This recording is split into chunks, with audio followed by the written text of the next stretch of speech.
In the quiet of my home, I thought I had found peace. The hum of the refrigerator, the stillness of the evening, it was all I needed after the storm of my past. But then, something began to shift. It started with Eli, my son's best friend. At first, he was just another presence in the house, familiar and unassuming. But soon, his visits became more frequent, and so did the tension. The calm I had held on to felt less like peace and more like a waiting silence, because something was about to change, and I didn't know if I was ready for it. It began so quietly, like a whisper in the back of my mind, barely noticeable at first. I had grown accustomed to the silence of my home, a peace I had long sought after my divorce. The walls held memories of things long past, and for the longest time I was content to let them stay there, undisturbed.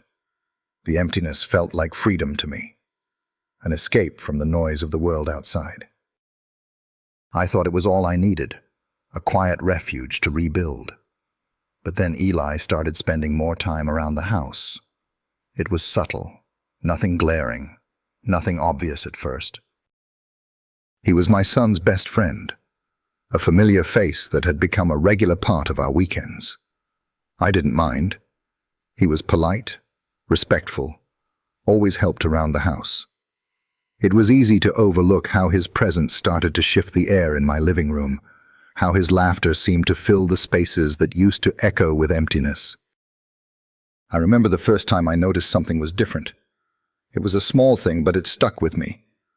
I was in the kitchen, cleaning up after dinner, when I caught him watching me for just a moment too long. It wasn't the kind of gaze that was casual or friendly.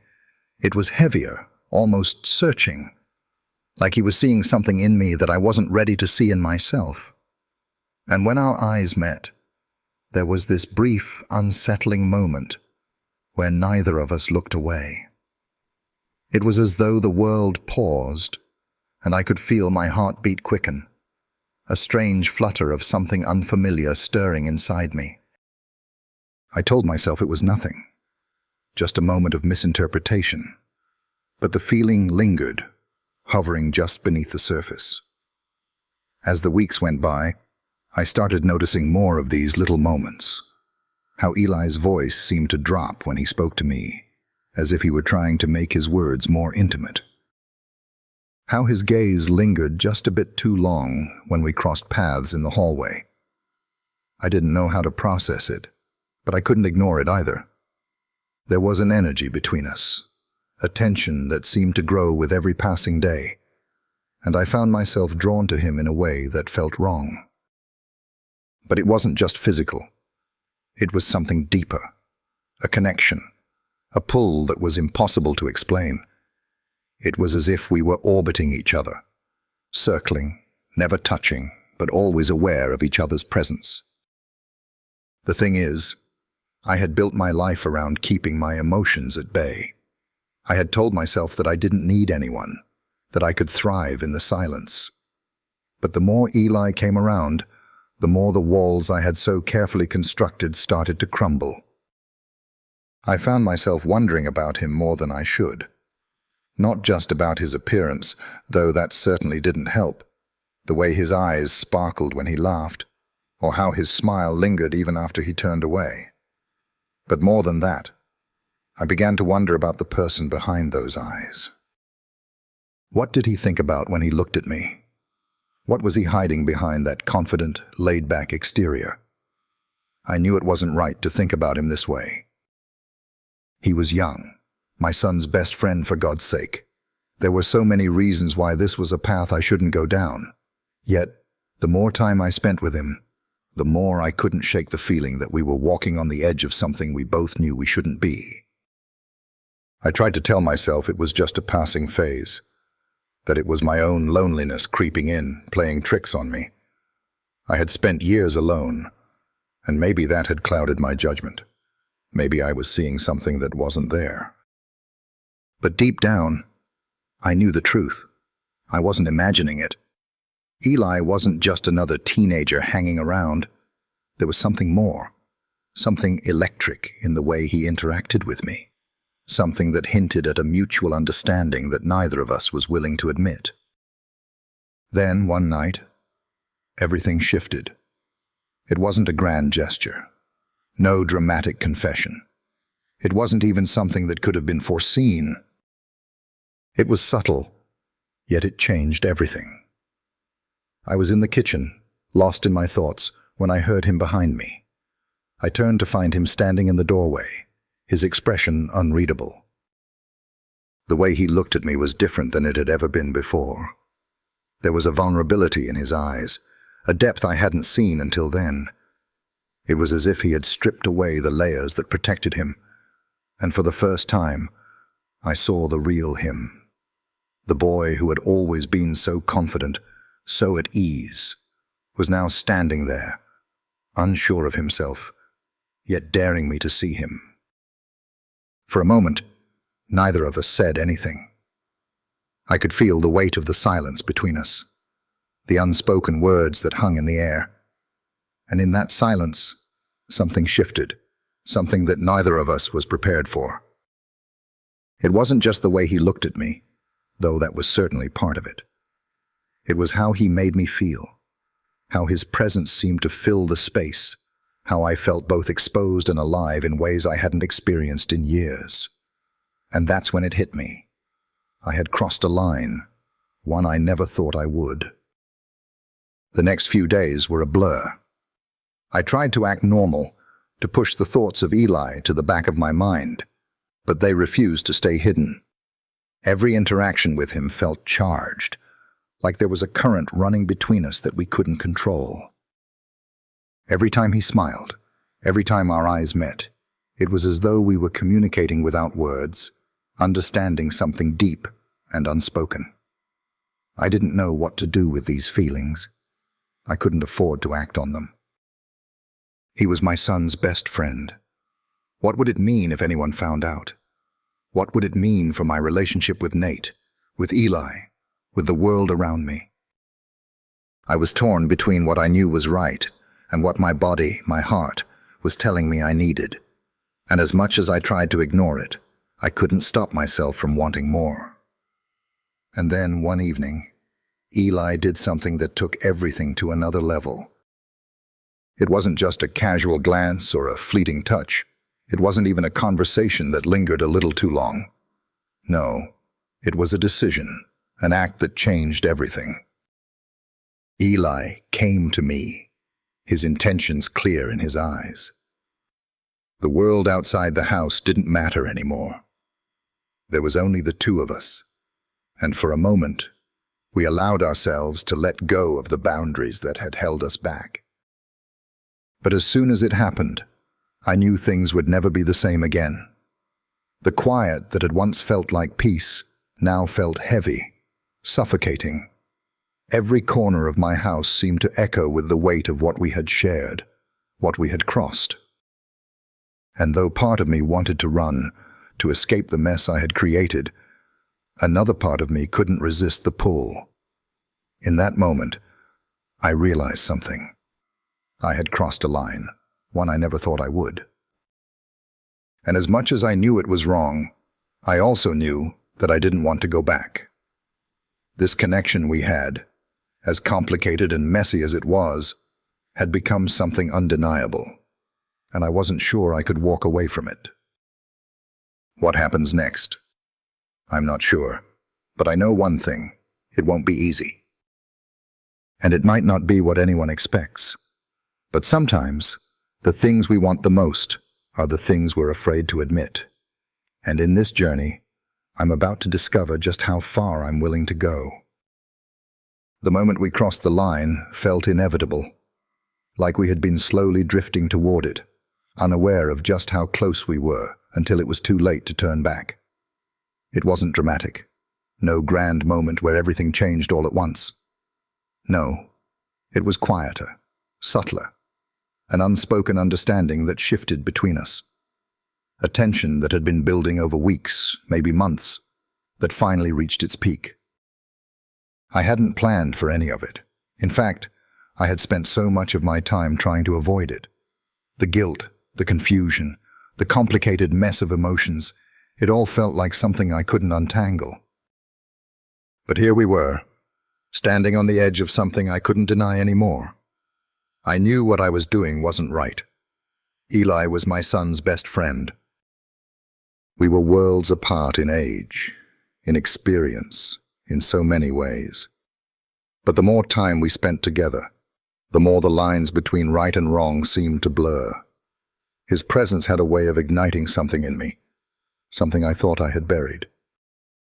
It was a warm evening, just like any other. Eli had been around more frequently, his visits blending into my routine in ways I didn't expect.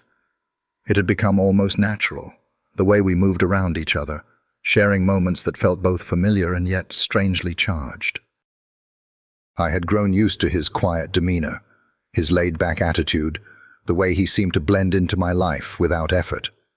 But there was always that underlying current between us, a quiet magnetism that neither of us could ignore. I noticed the way he looked at me more often now. It wasn't just the way his eyes lingered for a second longer than necessary. It was the way he seemed to study me, like he was trying to figure me out. There were moments when I'd catch him looking at me. His gaze, unreadable, but something in his expression made it clear that he knew what was happening. He was aware of the tension, just as I was. And what scared me the most was how much I wanted him to keep looking, to keep testing the waters. But it wasn't just about the physical attraction. There was something deeper at play here, something that both terrified and thrilled me in equal measure. I had lived most of my life in control, managing every aspect of my existence with precision. I had created a life that felt safe, a life where I could keep my emotions at bay and pretend that I didn't want anything more than what I already had. But Eli changed all of that. In small, subtle ways, he made me question everything I thought I knew about myself. He made me feel alive in a way I hadn't felt in years. The quiet spaces in my life were suddenly filled with something new, something I couldn't control, something I wasn't sure I even wanted to control. The night it all changed, I found myself alone with Eli in the living room. My son, Nate, had gone upstairs to his room, and the house was still. The kind of stillness that always seemed to settle after a long day. We were watching a movie together, but I couldn't focus on the screen. My attention kept drifting to him, to the way he sat beside me, so effortlessly comfortable in my space, yet somehow so out of place. It was in the way he moved, the way he seemed to be aware of everything happening around him, but also so present, so focused on what we were sharing. And then, it happened. I caught him looking at me again, really looking at me, his eyes sharp, his mouth slightly parted, like he was waiting for something. I froze, unsure of what to do. The moment felt suspended in time, the silence between us heavy with unspoken words. His gaze didn't falter. It only deepened. I could feel my pulse quicken, my body betraying me as I realized I wasn't the only one who had been feeling this tension. "Are you okay?" I asked, my voice coming out hoarse, almost like I wasn't sure if I was asking him or myself. He didn't answer at first. Instead, he took a deep breath, his chest rising and falling with the quiet tension in the room. Then he shifted closer, his body brushing against mine, a touch that sent a wave of electricity through me. I didn't pull away. I couldn't. "I don't know what's happening between us," he said quietly, his voice low but not afraid. It was steady, calm, like he had been carrying this burden for a while, just waiting for the right moment to let it out. Neither of us moved. The room felt smaller now, the air thicker with the weight of our shared desire. I had spent so much time convincing myself that this wasn't real, that it was just my imagination running wild. But in that moment, I couldn't deny it anymore. The attraction, the chemistry, it was real, and it was happening right in front of me. "I don't know either," I whispered, feeling the raw honesty in my own words, the vulnerability and the way they hung in the air between us. And then something shifted. Eli leaned in, slowly, cautiously, but there was no mistaking the intent in his eyes. His hand reached out, resting lightly on my arm, sending a ripple of warmth through my skin. And before I knew it, his lips were on mine. Tentative at first, as if testing the waters, but then with more urgency, more need. I didn't pull away. I couldn't. The kiss was everything I had been denying myself for so long. Passionate, raw, desperate. His hands moved to my waist, pulling me closer, and I felt a surge of heat spread through my body. I wanted to stop. I knew I should. But every fiber of my being was screaming at me to go further, to not hold back, to let go of the fear and the guilt that had been weighing on me for so long. The kiss deepened, and everything else faded away. The walls, the rules, the consequences, all of it disappeared in that moment. There was only him and me, tangled together in something I couldn't explain, something that both terrified and exhilarated me. I had crossed the line. There was no going back now, and as we broke apart, breathless and disoriented, I realized just how far we had come, how much we had allowed ourselves to slip into something forbidden, something dangerous. But the truth was, I didn't know how to stop it now. I didn't know how to go back to the way things were before, to the silence that had once felt like peace. We both knew the stakes. We both understood the complications. But neither of us was ready to walk away. Not yet. The room was still again, but this time it wasn't quiet. It was filled with the weight of what had just happened, with the understanding that we had crossed a threshold we couldn't uncross. The tension was still there, but now it was something different, something deeper, something we couldn't ignore. As I looked at Eli, I realized that everything had changed.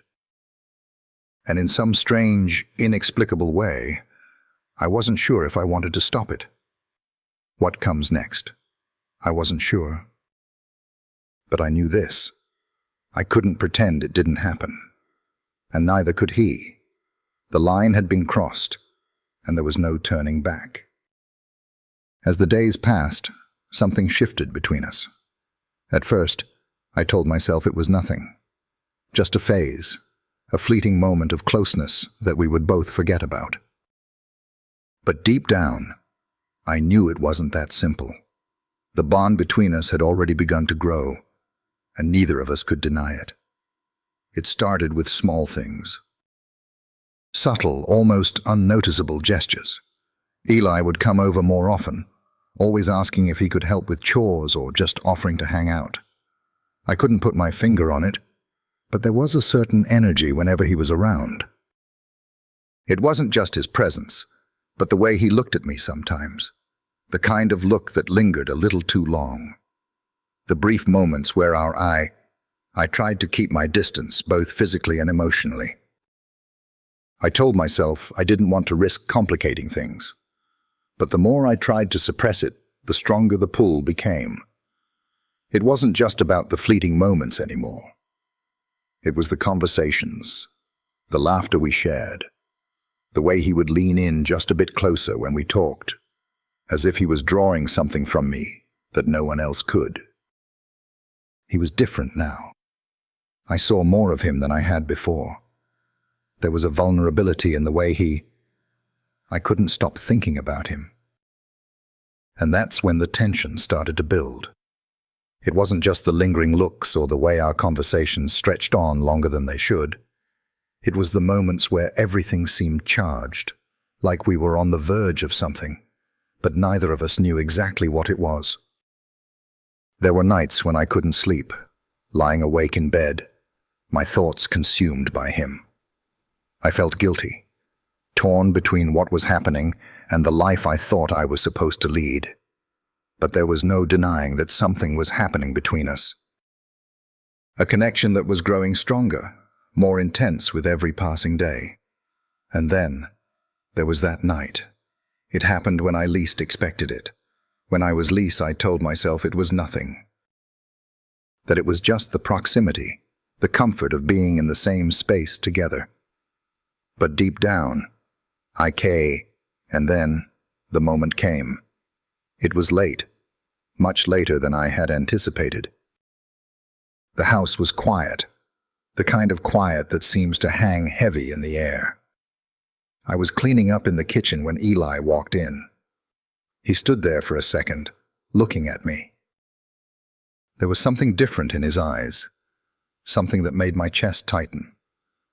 "I can't believe I'm still awake," he said, breaking the silence. His voice was calm, but there was an edge to it that I hadn't heard before. A kind of softness that lingered in the air. I nodded, trying to keep my composure. "Yeah, me neither. Just finishing up." But I wasn't just finishing up. I could feel his presence behind me, steady and warm. Every step he took brought him closer. And before I knew it, he was standing just behind me, so close I could feel the heat radiating from his body. He paused, as if he was debating something in his mind, and then he took a step closer. I turned to face him, trying to steady my breath, but all I could hear was the pounding of my heart. "Eli," I said, trying to keep my voice even, but failing. "What are we doing here?" He looked at me, his eyes searching mine, as if trying to find the words he couldn't quite say. His hand reached out, brushing a lock of hair from my forehead. "I don't know," he whispered. "But I feel something, and I can't pretend it's not there anymore." It was a moment that felt suspended in time. The world outside faded away, leaving just the two of us in the kitchen. I could feel the weight of his words, the raw honesty in them, and for a moment I was paralyzed. I didn't know what to do, what to say.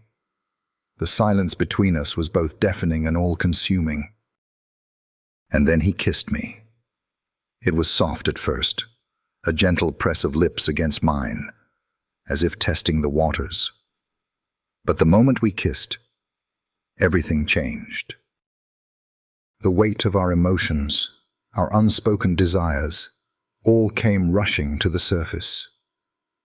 The kiss deepened, growing more urgent, more desperate, as if neither of us could hold back anymore. His hands moved to my waist, pulling me closer, his body pressing against mine. I could feel the heat of his touch, the way our bodies fit together like they were always meant to. There was no turning back now. In that moment, I was lost to the feeling.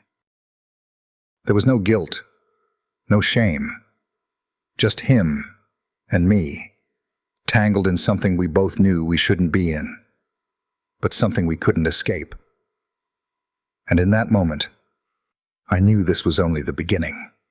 But as much as the bond between us had grown, so had the complications. There was no denying that we were crossing a line neither of us had ever intended to cross. But here we were, and nothing would ever be the same again. And still, the questions lingered. What does this mean for us? Where do we go from here? Could we keep going down this path, or would the weight of our choices crush us? I didn't know the answers. I didn't know what would happen next, but what I did know was that I was ready to find out. It's a strange thing, the moment when you realize you've crossed a line, especially when it's a line you never thought you'd even come close to. But now, standing on the other side of it, there's no going back. And for the first time, I keep asking myself if I could have done things differently, If I could have stopped, or if the feeling between Eli and me was always meant to happen. Was it inevitable, or did I choose to ignore the warning signs, the things we both had been too afraid to admit, until that one moment, until the night we couldn't deny it anymore? The house feels different now.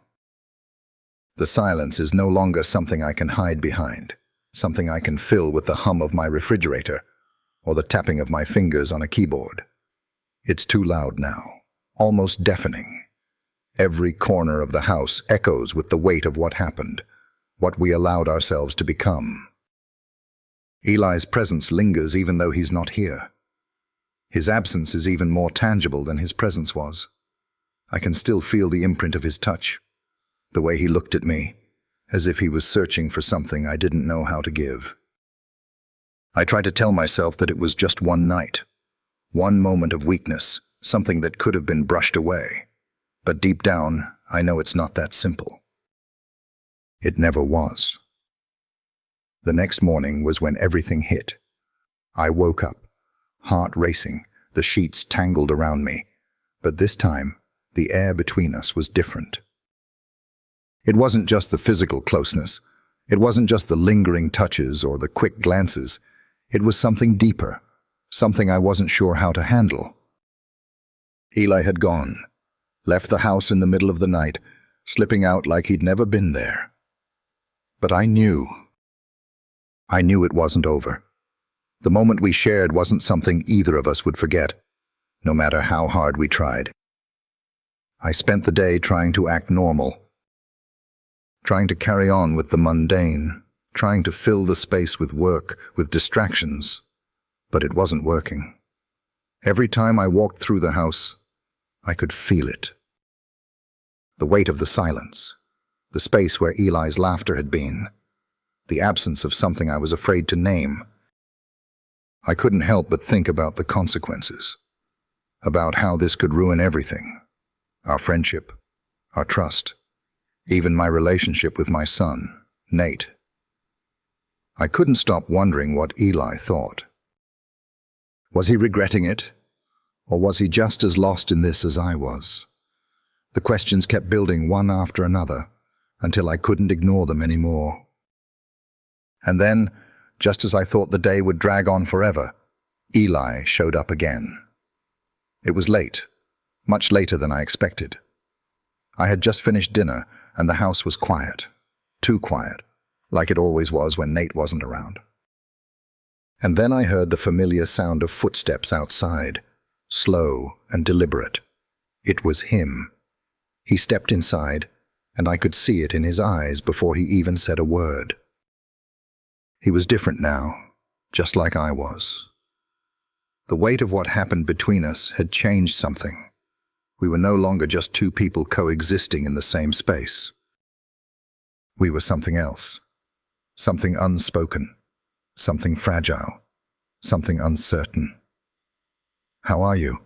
I asked, my voice strained, trying to keep the normalcy in my tone. "I'm okay," he replied, but I could see it. I could see the tension in his body, the same way I felt it in mine. We stood there, just looking at each other, for what felt like an eternity. Neither of us knew how to start this conversation. Neither of us knew how to say what needed to be said. "I don't know what's happening between us," he said, breaking the silence. "But I can't stop thinking about it. About you." His words hung in the air, heavy and real, and I realized right then and there that I couldn't lie to myself anymore. There was no escaping it. This connection we shared, this bond that had grown between us, wasn't something that could just be erased. Not anymore. "I don't know what to do with this," I confessed, my voice low. "I didn't plan this, Eli. I didn't plan for any of it. But here we are." He stepped closer, and there was a softness to him, a vulnerability that I hadn't seen before. It wasn't just about the attraction, the desire. It was deeper than that. This was something we both needed to understand, but neither of us had the words to express it. "I don't know either," he said, his hand reaching out, brushing against mine. "But I do know this. What happened between us. It wasn't just a mistake. It wasn't just about one night. It's real. It means something. And I don't know how to go back to pretending like it didn't happen." I felt a knot tighten in my chest as I looked at him. We were standing on the edge of something that could either break us or build something new. There was so much uncertainty, so many unknowns. But in that moment, I realized something. No matter what happened, we couldn't pretend it wasn't real. We couldn't ignore what had shifted between us. And there was one more thing. The guilt. I felt it creeping in, slowly, like it always does when we do something we know isn't supposed to happen.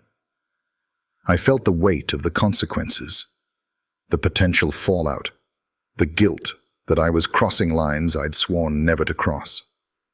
But there was also this quiet voice inside me, a voice that reminded me that life doesn't always fit neatly into boxes. Sometimes the things that feel the most wrong are the ones that make us feel alive. We couldn't undo it. We couldn't take it back. And maybe for the first time in a long while, I wasn't sure if I even wanted to. As Eli stood there, close enough that I could feel the heat of his body, I realized something else. I wasn't ready to face what came next, but I was ready to face it with him. We didn't say much after that. We didn't need to. But in the silence that followed, we both knew. We were no longer pretending. We were no longer living in the past, in the shadows of what we thought we should be. Whatever came next, whatever the consequences were, we were ready to face it together. As I sit here, reflecting on everything that's happened, I find myself caught between two worlds, the one I thought I knew and the one that's unfolded before me in ways I never expected. The quiet of my home feels heavier now, not just because of the silence, but because of the weight of everything we've shared. Eli and I, we're in uncharted territory. What started as something small, something innocent, has grown into something far more complicated, far more intense than I could have ever imagined. And now, as the dust settles, I find myself at a crossroads, unsure of what comes next. The future, for us, feels like a distant thing, something I can barely reach out to, let alone understand. It's uncertain, full of unknowns, and maybe that's what makes it so terrifying. But at the same time, it's the uncertainty that also makes it beautiful, because it means we still have choices to make. We're not trapped in some predestined path. We're creating our future, step by careful step. And that's a gift, even if it doesn't always feel like it. I won't pretend like I have all the answers. If anything, the only thing I know for sure is that nothing is ever as simple as it seems. I've had moments of doubt, moments when I've questioned everything. Should we have stopped? Should I have walked away when I had the chance? Or maybe, just maybe, the choices we've made are leading us somewhere we need to be, even if it's a place neither of us could have foreseen. It's easy to think that love, or whatever this is between Eli and me, has to fit into neat little boxes. Society tells us what's acceptable and what's not, what's right and what's wrong. But I've learned that life doesn't work like that. There are no perfect answers, no right or wrong ways to feel. There's only truth. And the truth is, sometimes the heart wants things that the mind can't make sense of. Sometimes the heart leads us down paths that we never saw coming, and all we can do is follow and see where it goes. But with this truth comes responsibility. The truth we've uncovered, the emotions we've embraced are powerful, and with that power comes consequences. I can't ignore the impact this could have, not just on Eli and me, but on everyone else in our lives. My son, Nate, would never understand. His friendship with Eli is important, and I never wanted to risk that. But we've crossed a line, and now there's no easy way back. The trust, the relationship we've built, will never be the same. And I know there's no going back to the way things were before.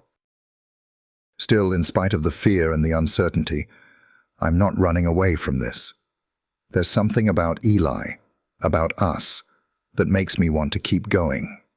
Even when the future seems too vast to comprehend, even when it feels like the weight of our decisions might collapse everything around us, there's this pull, this undeniable force that keeps me grounded in the present. And maybe that's all we have. The present. The moments that we share right now. The quiet conversations, the laughter, the understanding that passes between us without words. I don't know what the future holds, but I know I can't turn away from the bond we've formed. It's messy. It's complicated, but it's real. And right now, that's all that matters. I've been afraid of facing what's to come. I've been afraid of the judgment, of the consequences. But what I've come to realize is that I don't have to face this alone. We don't have to face this alone. Eli and I, we've stepped into something unknown together, and while the road ahead may be uncertain, there's a strength in knowing that we're not walking it alone. There will be challenges, there will be moments of doubt, and there will be times when we question everything. But I know that, for better or worse, this journey has already changed us. We've already crossed that line. And I don't know if it's possible to go back to who we were before. But I don't think I want to. The future is unclear, yes. But isn't that what makes it so exciting? The possibility of what could come next, the unknowns that await us. This is where growth happens. This is where we become who we're meant to be. I don't know what's next for Eli and me, or where our connection will take us, but I do know that I'm not afraid to face whatever comes. Not anymore. So, as I stand here, on the edge of everything we've shared and everything yet to come, I realize that the uncertainty isn't something to fear. It's something to embrace. Because sometimes, the greatest journeys begin with a single, uncertain step forward. I don't have all the answers. I'm not sure what the future holds. But I know that whatever happens next, I'm not afraid to walk through it with him by my side. And for now, that's enough.